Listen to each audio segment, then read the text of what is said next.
بسم اللہ الرحمن الرحیم۔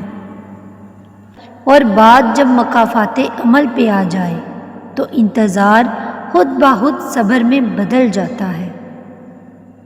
صبر سے رحمت کا انتظار کر، جو چیز تیرے لیے ہے وہ تیرے لیے ہی ہے، اور دیر صرف حکمت پر مبنی ہوتی ہے۔ صبر کرنے والا کامیابی سے محروم نہیں رہتا، چاہے اسے طویل زمانہ لگ جائے۔ جب تجھ پر کوئی ایسی مشکل آ جائے جو تیرے بس سے باہر ہو تو صبر کر اور اللہ کی طرف سے کشادگی کا انتظار کر۔ جس شخص کو اللہ کے ہر کام میں حکمت سمجھ آ جائے وہ زندگی میں کسی بھی واقعے کے رونما ہونے پر شکوہ نہیں کرتا۔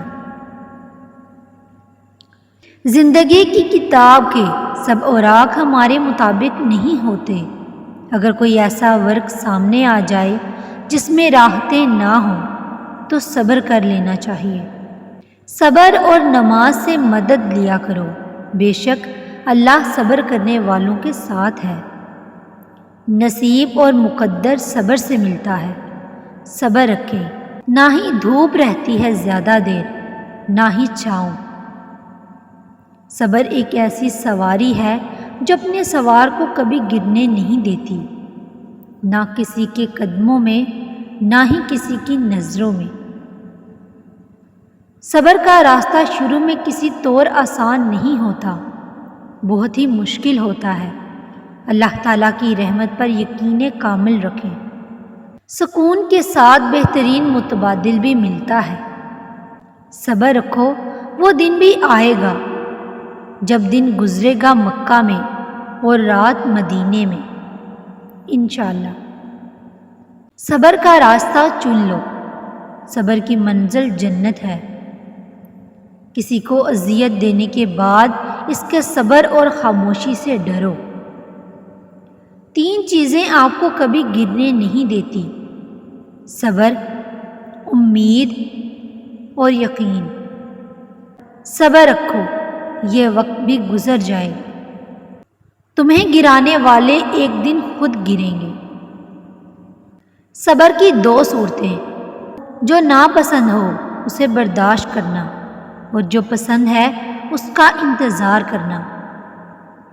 صبر کا دامن ہاتھ سے نہ چھوڑو، کیونکہ ہر کام آسان ہونے سے پہلے مشکل ہوتا ہے۔ 2 سب سے طاقتور جنگجو صبر اور وقت ہیں۔ صبر اور قدر کرنا ہر کسی کے بس کی بات نہیں۔ اگر تم اس وقت مسکرا سکتے ہو جب تم پوری طرح ٹوٹ چکے ہو تو یقین جانو کہ دنیا تمہیں کبھی بھی توڑ نہیں سکتی۔ صبر وقت مانگتا ہے اور وقت صبر مانگتا ہے۔ جو شخص صبر کرتا ہے وہ آخرکار اپنے مقصد کو پا لیتا ہے۔ کچھ لوگوں کی خاموشی ان کا صبر ہوتا ہے۔ صبر رکھ بندے، کمزور تیرا وقت ہے، تو نہیں۔ صبر، خاموشی اور لا تعلقی بہترین انتقام ہے۔ صبر کرنا اور قدر کرنا نصیب والوں کے حصے میں آتا ہے۔ زمانے کی گردش دل برداشتہ نہ ہو، اس لیے کہ صبر اگرچہ کڑوا ہے مگر اس کا پھل میٹھا ہوتا ہے۔ صبر اللہ پر یقین کی آخری حد ہے۔ تمہارا صبر تمہیں کامیابی عطا کرتا ہے۔ وہ رب آہٹیں بھی سنتا ہے اور پکار بھی، بس وہ ہمارا صبر آزماتا ہے۔ صبر رکھ، خوشیاں نہیں ٹھہری تو غم کی کیا اوقات۔ اللہ کسی کے ساتھ ناانصافی نہیں کرتا، وہ بس صبر آزماتا ہے۔ صبر کرنے والوں کو میٹھا پھل ملتا ہے۔ ہو سکتا ہے ہمارے رب نے ہمارے لیے سمندر لکھا ہو اور ہم ایک قطرے کے لیے ضد کر رہے ہوں، سو بہتر ہے صبر کر لو۔